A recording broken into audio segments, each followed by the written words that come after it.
हम लोग collector sir के पास गए थे, तो उसने सर ने ना हम लोगों को डीओ साहब के पास भेजा कि हम लोग 2 दिन में व्यवस्था करते हैं टीचर्स की। लेकिन डीओ सर ने हमसे बदतमीजी से बात की, बोलते हैं ऐसी बहस मत करो, चलो जाओ यहाँ से। क्या ये सब लिखा हुआ एप्लीकेशन में कौन सिखाया है तुम लोगों को लिखने के लिए?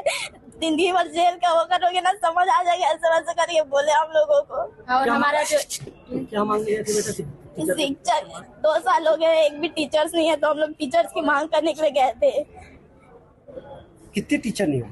एक भी 11th-12th पिछले साल से खुला है, लेकिन 11th को जैसे तैसे करके हम लोग पास कर ले, लेकिन 12th हमारा बोर्ड है, बोर्ड हमारा बेस है, तो हम लोग कैसे फाइट करेंगे उसको? तो हम लोग टीचर्स की मांग करने के लिए गए थे, तो वैसे ही बोल दिया डीओ सर। आपके स्कूल का क्या नाम है? कितने बच्चे हैं जिसमें पढ़ाने के लिए एक भी शिक्षक नहीं है?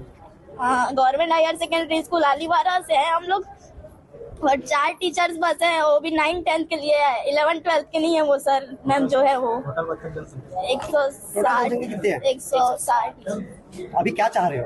अभी हमारे पास टीचर आ जाए ऐसे करके बोलने के लिए आए थे, लेकिन डीओ सर ने हमको ये सब बोल दिया। ठीक है, आपका नाम बताओ। आरती साहू। आज थोड़ा मिले जुले भावों से इस वीडियो को बना रहा हूँ। सबसे पहले तो थोड़ा खुश हूँ, खुश इस बात पर कि आज टीचर्स डे है, शिक्षक दिवस।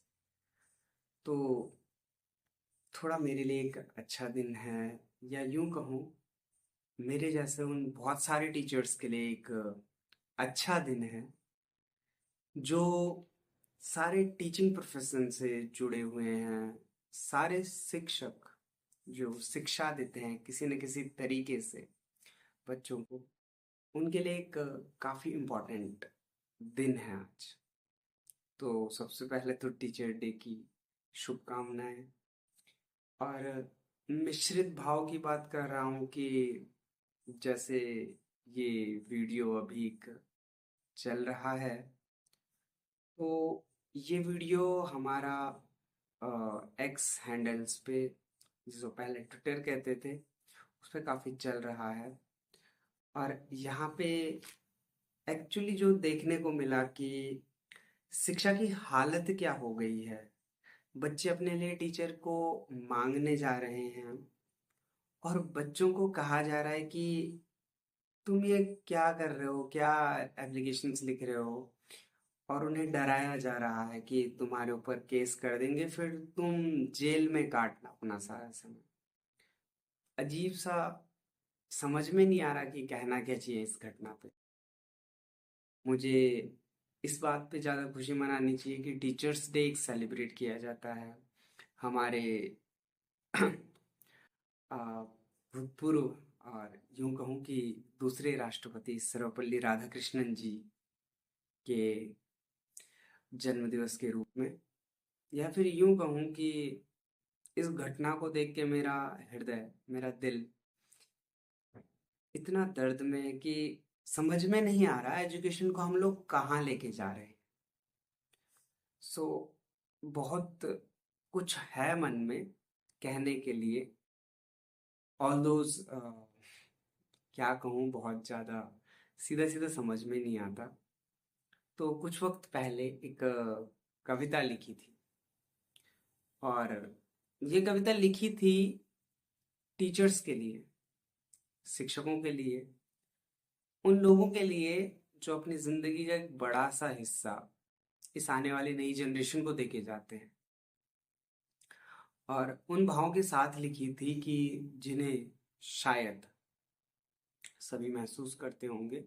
शायद इसलिए कि क्योंकि मेरे पर्सनल एक्सपीरियंस ज़्यादा हैं, निजी भाव हैं, तो निजी भाव का मैं ये नहीं कह सकता कि मेरे निजी भाव सभी पे सही बैठते हैं।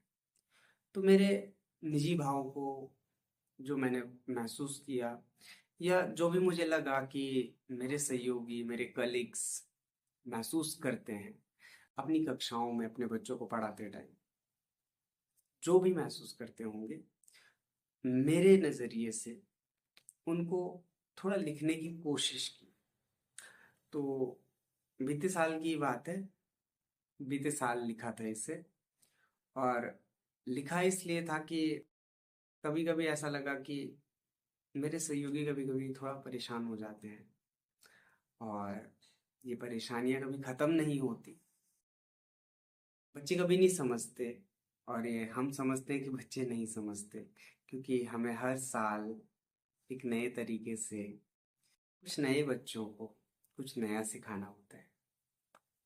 तो आता हूँ इस कविता पे जो लिखी थी, और खास बात यह है कि इसे एक टाइटल नहीं दे पाया, एक शीर्षक नहीं दे पाया। तो अगर आप लोगों को इस कविता का कोई उचित शीर्षक लगे और आप अगर मुझे सुझाना चाहो तो प्लीज़ कमेंट में मुझे ज़रूर बताइएगा कि मैं अपनी इस कविता को क्या शीर्षक दूं, क्या टाइटल दूं। कोशिश की मैंने, बट मुझे महसूस नहीं हुआ कि इस कविता को क्या शीर्षक दिया जा सकता है।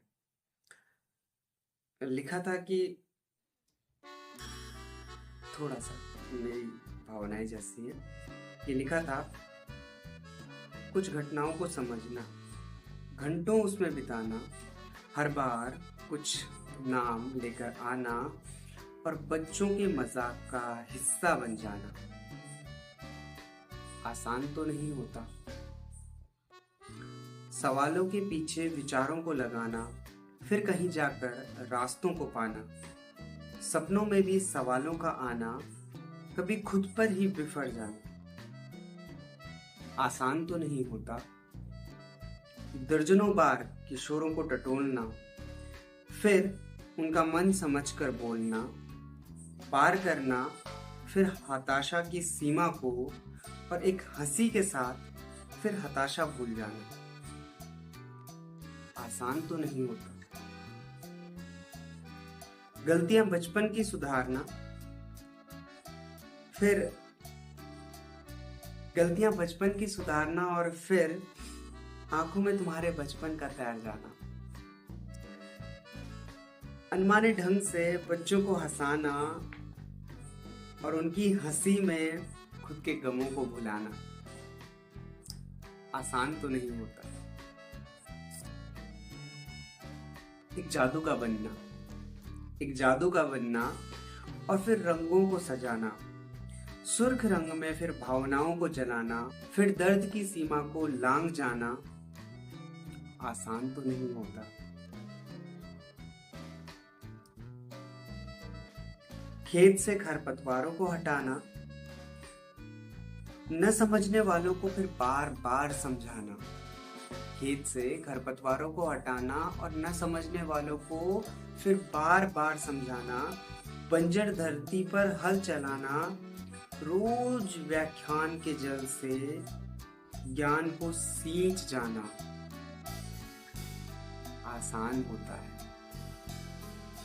हाँ, आसान होता है। आसान होता है हल को उठाना, भोर से पहले खेत में जाना, परीक्षा ऋतु से पहले ज्ञान के बीजों का बोया जाना, समय पर नियत सिंचाई का करना, खरपतवारों को नियमित खुरपी से हटाना, तूफानों में भी अपनी फसलों को लहराना, तूफानों में भी अपनी फसलों को सहलाना, सत्र के अंत में फिर अच्छे उत्पाद का आना, सत्र के अंत में फिर अच्छे उत्पाद का आना और साहूकार का उस उत्पाद को खरीद के ले जाना, और साहूकार का उस उत्पाद को खरीद के ले जाना। शायद वो लोग समझ रहे होंगे जो टीचिंग प्रोफेशन से जुड़े हुए हैं कि सत्र के अंत में आपकी मेहनत के बाद क्या होता है। तो साहूकार का उस उत्पाद को खरीद के ले जाना शायद आसान होता है। शायद आसान होता है शिक्षक का बीज खरीदना और वर्ष भर उसकी देखरेख करना, किसान का बच्चों के दिल को पढ़ना, कामयाबी को उनकी अपनी समझ जाना, फिर मन ही मन मुस्कुराना। सच में आसान होता है। ये मेरी कविता थी जो मैंने खुद लिखी थी अपनी भावनाओं पे, अपने सहयोगी की भावनाओं पे जो मुझे महसूस हुई। और एक बार फिर से कि दिन आज बहुत अच्छा है और हम सभी के लिए एक स्पेशल है, महत्वपूर्ण दिन कहा जाता है। पर ये जो घटना अभी वीडियो हमारी सामने आई है उसे देखकर बहुत बुरा लगा। और लास्ट में कि अगर आप मुझे मेरी कविता के लिए कोई टाइटल, कोई शीर्षक सुझाना चाहते हैं तो प्लीज़ कमेंट करके ज़रूर बताइएगा, कि मैंने अभी तक अपनी इस कविता को कोई नाम नहीं दिया। तो मैं चाहता हूँ कि आप में से कोई मुझे एक अच्छा सा शीर्षक समझा दें और मैं इस कविता को नाम देने की कोशिश करूँ। मिलते हैं किसी और वीडियो में कुछ और पलों के साथ। तब तक के लिए बाय बाय।